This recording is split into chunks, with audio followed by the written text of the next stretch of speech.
ராதவனின் தமிழை வணக்கம் நிகழ்ச்சியில் அதிதி பக்கத்தில் இணைந்திருக்கின்றோம். இன்றைய தினமும் எமது அதிதி பக்கத்தில் சிறப்பு அதிதியாக எமது கலையகத்தில் வருகை தந்திருக்கின்றார். மலையகம் எமது தாயகம் சமூக நல அமைப்பின் பொருளாளர் மற்றும் கேகால மாவட்ட அமைப்பாளர் கணபதி யோகேஸ்வரன் அவர்கள். வணக்கம். வணக்கம். எப்படி இருக்கீங்க? நல்ல சுகமாக இருக்கு. எங்களுடைய அழைப்பை ஏற்று கலையகத்திற்கு வருகை தந்தமைக்கு பெரிதும் மகிழ்ச்சி. நன்றி. முதலாவது உங்களை பற்றிய ஒரு அறிமுகம் சொல்ல முடியுமா? நிச்சயமாக. எனது பேர் கணபதி யோகேஸ்வரன்.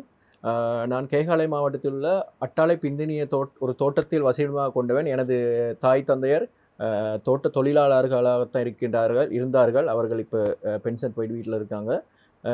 நிச்சயமாக சொல்ல போனால் என் முதலாவது கல்வி பயின்றது பிந்தினி தோட்ட பாடசாலையில். அதைத் தொடர்ந்து கேகாலை நகரத்தில் உள்ள சாந்தமரியால் தமிழ் பாடசாலையில் தான் எனது இறுதிக்கட்ட படிப்பை தொடர்ந்து அதுக்கு பிறகு பலதரப்பட்ட சேவைகளை செய்து தற்போது சமூக சேவையாளராக செயல்படுத்தி கொண்டிருக்கின்றேன்.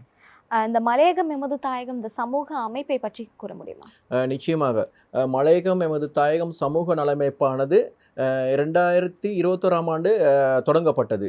அந்த தொடக்கப்பட்ட இந்த நாள் முதல் பலதரப்பட்ட வேலை திட்டங்களை நமது சமூகத்துக்காக நாம் செய்து வருகின்றோம். அந்த வகையில் எமது முக்கிய பங்கு வகிக்கின்றது இந்த அமைப்பினூடாக மலையகத்தில் வாழும் பிள்ளைகளுக்கான கல்விக்கு தான் நாம் முன்னுரிமை வழங்குகின்றோம். கல்விக்கு கரம் கொடுப்போம், நல்ல கல்விமான்களை உருவாக்கும் என்ற பதத்துடன் தான் எமது சமூக சேவைகள் இடம்பெற்று கொண்டிருக்கின்றன. அந்த வகையில் கல்வி என்கின்ற போது பலதரப்பட்ட வேலை திட்டங்களை நாம் செய்து வருகின்றோம் பாடசாலைகளுக்கு. அந்த வகையில் தான் பாடசாலைகளுக்கு தேவையான உபகரணங்கள் பாடசாலைக்கு வழங்கப்படுகின்றோம். அதுபோல் 5ஆம் ஆண்டு புலமை பரிசீலனைகள் ஈடுபடும் பிள்ளைகளுக்கான கல்வி, அதுபோல் கருத்தரங்குகள், அதுபோல் சாதாரண தர கல்வி கற்கும் பிள்ளைகளுக்கான கருத்தரங்குகளை ஏற்படுத்தி வருகின்றோம். அதுபோல் பலதரப்பட்ட அதுபோல் கல்விக்கு நாம் எப்படி முக்கியத்துவம் வழங்குகின்றோமோ அதுபோல் ஒரு கல்வியைப் போல ஒரு சமூகம் நல்ல நிலையில் இருக்க வேண்டும் என்றால் அவருடைய ஒழுக்கமும் நிச்சயமாக தேவைப்படுகிறது. அந்த வகையில் தான் நாம் அறநெறி பாடசாலைகளுக்கும் எமது செயல் திட்டங்களை ஈடுபடுகின்றோம். அறநெறி பாடசாலைகள் மூலியமாக கல்வியும் தொடர்ந்து ஒரு நல்ல ஒழுக்கமுள்ள பிரஜையாகவும் வாழ வேண்டும் என்ற ஒரு கண்ணோட்டத்தோடு தான் நம் அறநெறி பாடசாலைகளுக்கும் உதவிகளை செய்து கொண்டு, அதுபோலவே ஒரு மனிதன் நல்ல திறனுடன் வாழ வேண்டும் என்றால் அவருடைய திறமைகளுக்காக இடம் கொடுக்க வேண்டும். அது சம்பந்தமாக விளையாட்டுக்கும் எமது அமைப்பு விளையாட்டு சம்பந்தமாக உதவி செய்கின்றது. அதுபோலத்தான் பொருளாதார ரீதியாக பிரச்சனையில் ஈடுபடும் மக்களுக்காக தேர்ந்தெடுக்கப்பட்டு அவர்களுக்கான உதவிகளும் எமது அமைப்பினூடாக பலதரப்பட்ட வேலை திட்டங்களை இந்த 3-4 வருடங்களாக செய்து வருகின்றோம் எமது அமைப்பினூடாக. இதுவரை காலமும் நீங்கள் அந்த அமைப்பினூடாக அடைந்த இலக்குகளை பற்றி கூற? நிச்சயமாக. இதுவரை காலமும் நாங்கள் இலக்கு நிச்சயமாக சந்தோஷமாக கூற வேண்டும் என்னவென்றால், நாம் இந்த கல்வியில் பல பிள்ளைகளுக்கு நாம் உதவி வழங்கினோம். குறிப்பாக கூறப்போனால் அந்த 5ஆம் ஆண்டு புலமை பரிசில்கள் நெருங்கும் போதெல்லாம் நாம் அவர்களுக்காக செமினார் ஏற்படுத்தி கொடுத்து அவர்களுக்கான அந்த கல்வியை ஊட்டுவதற்கான பாடத்திட்டங்களை நாங்கள் செய்திருக்கின்றோம். அந்த கல்வி கருத்தரங்கு மூலமாக பல பிள்ளைகள் தனது இலக்குகளை சிறப்பாக அடைந்துள்ளது. அந்த சிறப்பாக அடைந்த பிள்ளைகளுக்கு அதை தொடர்ந்து நாம் உதவிகளை நல்கி வருகின்றோம். அதுபோலத்தான் சாதாரண தர பிள்ளைகளுக்கும் நாம் உதவியை வழங்க அவர்களும் அந்த இலக்கை அடைந்தார்கள். அந்த இலக்கை அடைந்த பிள்ளைகளுக்கு நாம் தொடர்ந்து அவர்களுக்கான உதவிகளையும் நல்கி வருகின்றோம். அதுபோலத்தான் பலதரப்பட்ட வேலை திட்டங்களை எமது இலக்கு அடையப்பட்டு எதிர்காலத்தில் நாங்கள் அதுபோல் செயல்திறன்களை நாங்கள் செயல்படுத்துவதற்கான நடவடிக்கையில் ஈடுபட்டு இருக்கின்றோம். கண்டிப்பாக நிறைய விஷயங்கள் நாங்கள் தொடர்ந்தும் பேசலாம். அந்த விதத்தில் பார்த்தீங்கன்னா இந்த எதிர்காலத்தில் உங்களுடைய இந்த வேலை திட்டங்கள் அடுத்த கட்ட நடவடிக்கைகளை பற்றி கூற முடியுமா? இந்த உலகம் நல்ல நிலையில் இருக்க வேண்டும் என்றால் இந்த தற்போதைய சமூகம் எதிர்காலத்தில் நல்ல நிலைக்கு இட்டு செல்ல வேண்டும். அந்த வகையில் தான் நாம் இப்போ உள்ள எமது சமூகத்தை நல்ல நிலைக்கு இட்டு செல்ல வேண்டும் என்ற ஒரே கண்ணோட்டத்தோடு பலதரப்பட்ட வேலை திட்டங்களை நாம் செய்து வருகின்றோம். எமது மலையகம் எமது தாயகம் சமூக நலப்பின் ஊடாக நாம் கடந்த முறை எப்படி நாம் வேலை திட்டங்கள் செய்தோம் அதே ஒரு இலக்குடன் தான் தற்போது செய்து வருகின்றோம். அந்த வகையில் தான் நாம் புலமை பரிசில் சித்தி அடைந்த அதுபோல் தாய் தந்தையரை இழந்த 3 பிள்ளைகளுடைய குடும்பத்தாருக்கு நாம் வீடுகளை கட்டி கொடுத்துள்ளோம். அந்த குடும்பத்தின் பிள்ளைகள் தற்போது ஒரு நல்ல நிலையில் கல்வியில் முன்னேறி வருகின்றனர். அதுபோல தான் எதிர்காலத்தில் நாம் இதுபோல் பிள்ளைகளுக்கான உதவிகளை மேலும் தேர்ந்தெடுத்து உதவிகளை அவர்களுக்கு கொடுத்து எமது இலக்கான ஒரு நல்ல சமூகம் இந்த நல்ல சமூகத்தை உருவாக்க வேண்டும், ஆரோக்கியமான சமூகத்தையும் உருவாக்க வேண்டும். ஒரு கல்வியால் மாத்திரம் இது முடியாது. ஒரு ஆரோக்கியமான ஒரு பிரஜையால் தான் இந்த நல்ல நிலைக்கு இட்டு செல்ல முடியும். ஆனபடியினால்தான் கல்விக்கு முக்கியம் கொடுத்து, ஆரோக்கியத்துக்கு முக்கியம் கொடுத்து, எமது எதிர்கால இலக்கை நாங்கள் அடைவதற்கான வேலை திட்டங்களை நாம் செய்து வருகின்றோம். அதோடு மட்டும் இல்லாமல் இந்த கல்விக்கு எப்படியான வேலை திட்டங்களை வந்து இடம்பெறுகின்றன இந்த அமைப்பினூடாக? நிச்சயமாக கல்விக்கு வேலை திட்டமும் நிச்சயமாக தற்போதைய பொருளாதார ரீதியில் நாங்கள் எடுத்துக்கொண்டால் பல பிள்ளைகளுக்கு எழுது கருவிகள் வாங்குவதற்கு கூட வசதி இல்லாத நிலையில் இருக்கின்றார்கள். அதுதான் உண்மையான விடயம் எமது இலங்கை நாட்டில். அந்த பிள்ளைகளை தேர்ந்தெடுத்து நாங்கள் பாடசாலை மூலமாகவும் மற்றும் சமூக ஆர்வலர்கள் மூலமாகவும் அந்த பிள்ளைகளுக்கு தேவையான கற்றல் உபகரணங்கள் மற்றும் பேக், செருப்பு, அதுபோல் இன்னும் பல உடுத்துணிகளுக்கு அவர்களுக்கு தேவையான உதவிகளை நாம் அவர்களுக்கு வழங்கி, அதுபோல் சில நேரம் அவர்களுக்கு பண வசதிகளும் தேவைப்படும் அந்த கல்விக்காக. அதனால் அதுபோல் வேலை திட்டங்களை நாம் அவர்களுக்கு செய்து அந்த கல்விக்கான ஊக்குவிப்பு வேலை திட்டங்களை நாம் செய்து வருகின்றோம். கல்வியை தாண்டி இந்த அமைப்பின் முக்கியமான நோக்கங்களை பற்றி கூற முடியுமா? நிச்சயமாக எமது கல்வியை தாண்டி எமது அமைப்பின் முக்கியமான நோக்கம் ஒரு நல்ல பிரஜையாக வாழ வேண்டும் என்ற ஒரே ஒரு நோக்கம்தான். ஒரு பிள்ளை ஒரு நல்ல பிரஜையாக வாழ வேண்டும் என்ற அவர்களுக்கான தேவை கல்வி. கல்வியோடு சேர்ந்து நல்ல பிரஜையாக அவருடைய ஒழுக்கம், அதுபோல் அப்பொழுதுதான் அந்த ஊரும் அந்த நாடும் இந்த உலகம் செழிப்புடன் வாழும். ஆனபடியினால்தான் கல்வியை தாண்டி ஒரு மனிதனை முழுமையான ஒரு மனிதனாக்குவதற்காக அதுபோல் பல தரப்பட்ட வேலை திட்டங்களையும் நாம் செய்து வருகின்றோம் எமது அமைப்பினூடாக. அதுபோல ஒரு எமது அமைப்பின் சிறந்த தலைவர்களாக செயல்படுகின்றால் நிச்சயமாக அதை நாம் கூற வேண்டும். அவர்களால் தான் இந்த அமைப்பு இந்த சிறந்த முறையில் 500வது வேலை திட்டத்தையும் தாண்ட போகின்றது. இது வருகின்ற 12ஆம் தேதி எமது அமைப்பின் தலைவர் கண்ணா மற்றும் அமைப்பின் தலைவியாக தற்போது செயல்படும் லட்சுமி அவர்களுக்கும் நான் நன்றி கூறணும். காரணம் என்னவென்றால் இந்த அமைப்பு தொடங்கப்பட்டது என்னவென்றால் பணக்காரர்களால் செயல்படுத்தவில்லை. இலங்கையிலிருந்து கஷ்ட நிலையில் தன் வறுமைக்காக வெளிநாடு சென்றுள்ள வீட்டு பணிப்பெண்களாகவும் சாரதிகளாகவும் மற்றும் தொழிற்சாலைகள் தொழில் புரியவர்களால் தான் இந்த அமைப்பு கொண்டு நடத்தப்படுகின்றது. யாரும் இதில் பணக்காரர்கள் யாருமே இல்லை. அவர்கள் கஷ்ட நிலைக்கு வெளிநாடு சென்றார்கள். அந்த வெளிநாடு சென்று உழைக்கும் ஒரு சிறு தொகை பணத்தில் தனது சமூகத்துக்கும் எதையாவது செய்ய வேண்டும் என்ற ஒரே கண்ணோட்டோடு அந்த சமூக ஒரு அமைப்பை ஏற்படுத்தி இந்த எமது தலைமைத்துவம் அனைத்தும் சேர்ந்து ஒரு அமைப்பாக செயல்படுகின்றது. நிச்சயமாக இந்த அமைப்பில் வெளிநாட்டில் மத்திய கிழக்கு நாடுகளில் தான் எமக்கான உதவிகள் வருகின்றது. மத்திய கிழக்கு கிட்டத்தட்ட ஒரு 90 பேர் அளவில் இருக்கின்றார்கள். இலங்கையிலும் ஒரு 30-40 பேர் அளவில் எமக்கான உதவிகள் செய்து வருகின்றார்கள். அந்த வறுமை கோட்டில் வாழும் உறவுகள் தான் எமக்கு நமது சமூகம் நல்ல நிலைக்கு வாழ வேண்டும் என்ற ஒரே கண்ணோட்டோடு இந்த உதவிகளை செய்து வருகின்றார்கள். எமது மலையகம் எமது தாயகம் சமூக நலமைப்புக்கு இந்த சமூகம் நல்ல நிலைக்கு, எமது சமூகம் நல்ல நிலைக்கு வாழ வேண்டும். அதிலும் குறிப்பாக கூறப்போனால் என்னவென்றால் எமது அமைப்பின் பலதரப்பட்ட வேலை திட்டங்கள் நடைபெறும் போது அதை பார்த்து இன்னும் பல உறவுகள் எம்முடன் சேர்ந்து இணைந்து கொண்டிருக்கின்றார்கள்.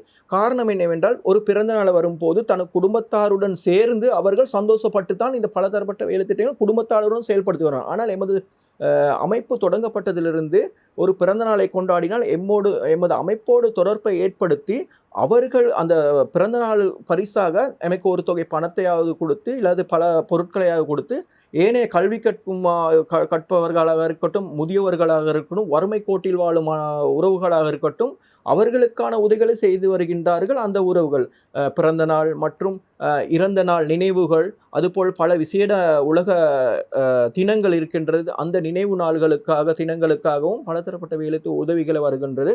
ஆனப்படினால்தான் எமது இந்த அமைப்பு சிறந்த முறையில் செல்வதால் தான் மக்கள் முன் வந்து எமக்கு உதவிகளை நல்கி வருகின்றார்கள். மேலும் மேலும் உதவிகளை நல்கி இந்த சமூகத்திற்காக சேவை செய்வதற்காக எம்மையும் மெருகூட்டி கொண்டு இருக்கின்றார்கள். இந்த மக்களால் கொண்டு நடத்தப்படும் ஒரு அமைப்பு தான் இந்த மலையகம் எமது தாயகம் சமூக நலமைப்பானது. குறிப்பாக சொல்ல போனால் இந்த 500வது வேலை திட்டம் புலமை பரிசில் மாணவர், அதாவது புலமை பரிசில் சித்திய மாணவர்களை கௌரவிக்கும் முகமாக, பாராட்டு தெரிவிக்கும் முகமாக இந்த 500வது வேலை திட்டத்தை வந்து தொடங்கியிருக்கிறீங்க. இந்த நிகழ்வை பற்றி கூற முடியுமா? நிச்சயமாக எமது இந்த வேலை திட்டமானது வருகின்ற 12ஆம் தேதி கேகாலை மாவட்டம் தெய்யோவிட்ட நகரில் உள்ள நகர மண்டபத்தில் தான் இடம்பெறுகின்றது. அன்றைய தினமானது கிட்டத்தட்ட 130 பிள்ளைகளுக்கான, அப்படி என்றால் கேகாலை மாவட்டத்தின் தெய்யோவிட்ட கல்வி வலயத்திற்குட்பட்ட தமிழ் மொழி மூலமான பாடசாலைகளும், அதே போல் கேகாலை மாவட்டத்திற்குட்பட்ட பெருந்தோட்ட தமிழ் பாடசாலைகளுக்கு சித்தி பெற்ற மாணவர்களையும் ஒன்று சேர்த்து தான் இந்த கிட்டத்தட்ட 130 மாணவர்களுக்கான கௌரவிப்பு இடம்பெறுகின்றது. நிச்சயமாக அன்றைய தினம் எனக்கு இந்த புலமை 2024 ஆண்டுக்கான புலமை பரீட்சையில் சித்தி பெற்ற மாணவர்களுக்கு பதக்கங்களும் மற்றும் சான்றிதழும் வழங்கப்பட்டு அன்றைய தினம் விசேட கௌரவ விருந்தினர்கள் வாரார்கள். அவர்களுக்கான மரக்கன்றுகளும் நான் நினைவு சின்னமாக வழங்குகின்றோம். காரணம் என்னவென்றால் இந்த ஒரு நாங்கள் உதவி செய்த பிள்ளைகள் சித்தியடையும் போது அவர்களை நாம் ஊக்குவிக்க வேண்டும்.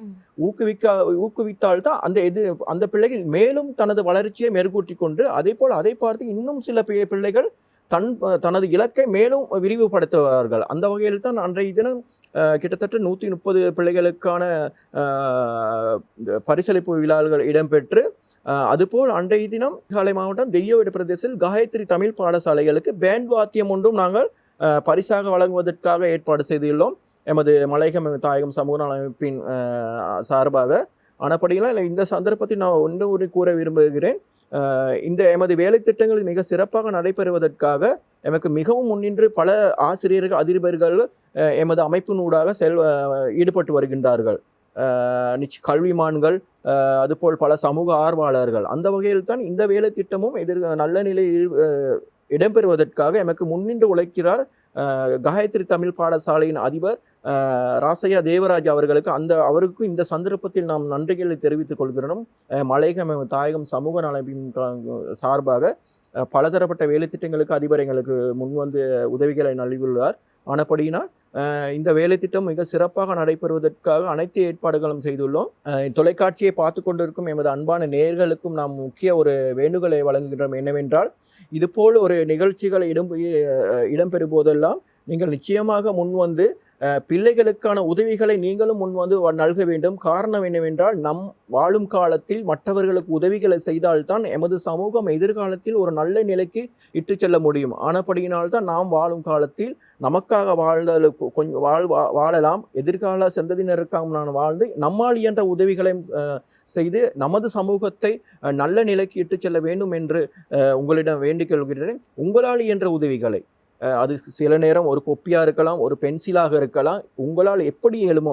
நாங்களும் பணக்காரர்கள், நானும் தோட்டத்தில் வாழும் ஒரு ஏழை குடும்பத்தில் உள்ள ஒரு மனிதனாகத்தான் வாழ்கிறேன். இருந்தும் எங்களால் இயன்ற அதுபோல் எங்களது சமூகம் மலையகம் தாயகம் சமூக நலமைப்பிலும் உள்ளவர்களும் யாரும் பணக்காரர்களும் கஷ்டத்தில் வாழும், நிச்சயமாக மிக கஷ்டத்தில் வாழும் சாரதிகளாகவும் வீட்டு பணிப்பெண்களாக வாழும் உறுப்பினர்களாக தான் இருக்கின்றார்கள். அவர்கள் தன் கஷ்டத்துக்காக வெளிநாடு சென்றிருக்கின்றார்கள். காலை மாலை பார்க்காமல் பல கஷ்டங்களுக்கு மத்தியில் தான் வேலை செய்கிறார்கள். அவர்களால் ஒரு உதவிகளை செய்யும் போது நம்மாலும் இயன்ற அளவில் முன் வந்து உதவிகளை செய்து எமது சமூகத்தை நல்ல நிலைக்கு நீங்கள் உதவிட வேண்டும் என்று ஒரு அன்பான வேண்டுகோளையும் இந்த சந்தர்ப்பத்தில் ஆதவன் டிவி ஊடாக வழங்குகின்றேன். இந்த மலையகம் தாயகம் மிக சிறப்பான முறையில் செயல்படுவதற்கான முக்கிய காரணம் மக்களின் உதவிதான்.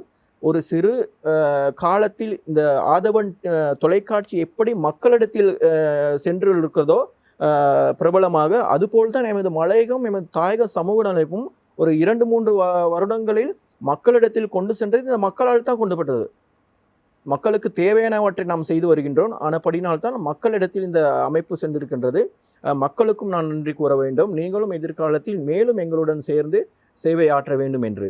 இந்த அமைப்பினூடாக கல்வி நடவடிக்கைகளையும் தாண்டி வேறு எவ்வாறான நடவடிக்கைகளை செயல்பட்டு வருகின்றீர்கள்? நிச்சயமாக நாம் கல்விக்கு எப்படி முக்கியத்துவம் வழங்குகின்றோமோ அந்த கல்வியை கற்கும் மாணவர்களுக்கும் குடும்பத்திற்கும் ஒரு வறுமையில் இருந்தால் அந்த ஒரு நல்ல கல்வியை அவர்களால் கல்வி கற்ற முடியாது. ஆனபடியினால்தான் வறுமை கோட்டில் வாழும் அந்த மாணவ மாணவிகளுக்கு குடும்பத்திற்கும் அவர்களுக்கு தேவைக்கேற்ப எமது உதவிகள் நாம் வழங்குகின்றோம். அதுபோல் மாத்திரம் அல்லாமல் விளையாட்டு பாடசாலைகளுக்கான விளையாட்டு உபகரணங்கள், அதுபோல் தனிப்பட்ட விளையாட்டு கழகங்கள் இருக்கின்றது, அதுக்கான உதவிகளை வழங்குகின்றோம். அதுபோல் இயற்கையை நாம் பாதுகாக்க வேண்டும். நாம் கல்வியை எப்படி பாதுகாக்கின்றோமோ அந்த இயற்கையும் பாதுகாக்க வேண்டும். ஆனபடியினால்தான் இந்த இயற்கையை பாதுகாத்தால்தான் இந்த உலகம் பாதுகாக்க முடியும்.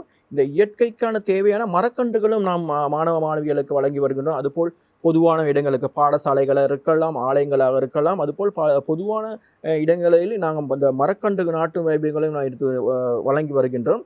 அதுபோல் மருத்துவர்கள் பலதரப்பட்ட உறவுகள் இருக்கின்றார்கள். எமது தோட்ட பிரதேச தமிழர்கள் தனது மருத்துவ செலவுகளுக்காக கூட பணம் இல்லாமல் ரொம்ப கஷ்டத்தில் வாழ்ந்து வருகின்றார். அந்த வகையில் பலதரப்பட்ட நோய்வாய்ப்பட்ட எமது உறவுகளுக்காக நாம் பல உதவிகளை செய்து இருக்கின்றோம். எதிர்காலத்திலும் செய்ய இருக்கின்றோம். அந்த மருத்துவ சேவைகளுக்காகவும் நாம் உதவிகள் செய்யணும். அது மாத்திரமல்ல, இலங்கையிலிருந்து வெளிநாடு சென்றிருக்கின்றார்கள் எமது உறவுகள் தொழில்களுக்காக. அங்கு பலதரப்பட்ட கஷ்டங்கள் சொல்வதற்காக மன வருத்தமாக இருக்கின்றது. பல கஷ்டங்களுக்கு நிலையில் பல நேரத்தில் உயிர்களும் பிரிந்திருக்கின்றன. அந்த உடலை கொண்டு வருவதற்கு கூட வசதி இல்லாமல் இருந்திருக்கின்றார்கள். அந்த வகையில் நாம் எமது அமைப்பினூடாக நாங்கள் 3 உடலை அந்த வெளிநாட்டிலிருந்து கொண்டு வந்து அந்த இங்கு இலங்கையில் உள்ள வீடுகளுக்கு செல்லும் வரையிலும் எமது அனைத்து விதமான உதவிகளையும் நான் நல்கியுள்ளோம் அந்த குடும்பத்தாருக்கு. அதுபோல் பலதரப்பட்ட வேலை திட்டங்களும் செய்து வருகிறோம். இன்னும் எதிர்காலத்திலும் இன்னும் பல வேலை திட்டங்களை நாம் செய்வதற்காக ஆயத்தமாக உள்ளோம், மக்களுடன் சேர்ந்து. கண்டிப்பாக சொல்ல போனா இந்த சமூக நல அமைப்பை வந்து தொடங்குவதற்கு பல்வேறு சவால்கள் வந்து கண்டிப்பாக இருந்திருக்கும் இல்லையா? அந்த சவால்களை பற்றி கூற முடியுமா? நிச்சயமாக ஒரு சமூக நல அமைப்பை ஏற்படுத்தி செயல்படுத்தினால்தான் பல சவால்கள் உள்ளது. நிச்சயமாக அந்த வகையில் எமக்கும் அந்த சவால்கள் வந்தது. ஆனால் பெரிய சவாலாக எங்களுக்கு அது வரவில்லை. இருந்தாலும் சிறு சிறு சவால்கள் வந்தது. அதுக்கு நாம் முகம் கொடுத்து தான் நாங்கள் அந்த சவால்களை முகம் கொடுத்து இந்த சமூக அப்படி என்றால் மக்களுடன் சேர்ந்து சிறந்த முறையில் நாங்கள் செய்வதனால் அந்த சவால்களை எல்லாம் தவிடுபடியாகி போனது. மக்களின் அமைப்பு என்றபடியினால் சவால் என்ற வகையில் பெரிய சவாலாக இதுவரைக்கும் எங்களுக்கு எதுவும் கிடைக்கவில்லை. இருந்தாலும் ஒரு சமூகத்தில் சேவை செய்யும் போது பல சவால்கள் வந்திருக்கிறது. நீங்கள் கூறும்போது நிச்சயமாக பல ப்ரெஷர் இருக்கும். டைமிங் நாங்கள் போகணும், வேலை திட்டங்கள் சரியாக அவங்களுக்கு தகுந்த நேரத்தில் வேலைகள் கொடுக்கணும், அவங்களுக்கு உதவிகளை வழங்கணும். அந்த வகையில் அப்படியான சவால்கள் நிச்சயமாக இருக்கின்றது. அந்த சவால்களை தாண்டி தான் நாங்கள் இப்போ இந்த வேலை திட்டங்களை செய்து வருகின்றோம். நிச்சயமாக நல்ல ஒரு மாற்றத்தை ஏற்படுத்துவதற்காக வேலை திட்டங்களை நாம் சவால்களையும் தாண்டி சேவைகளை செய்து வருகின்றோம். மாணவர்களுக்கு இடையிலும் சரி, இந்த சமூகத்து இடையிலும் சரி, என்ன மாதிரியான மாற்றங்கள் வந்து இந்த சமூக அமைப்பினூடாக வந்து வர வேண்டும் என்று நீங்க நினைக்கிறீங்க? நிச்சயமாக எமது மாணவர்கள் மாணவிகளிடம் மாற்றம் என்ற கல்வி தான் எங்களுக்கு முக்கியத்துவம். ஆனபடியில் தான் எமது வாசகமே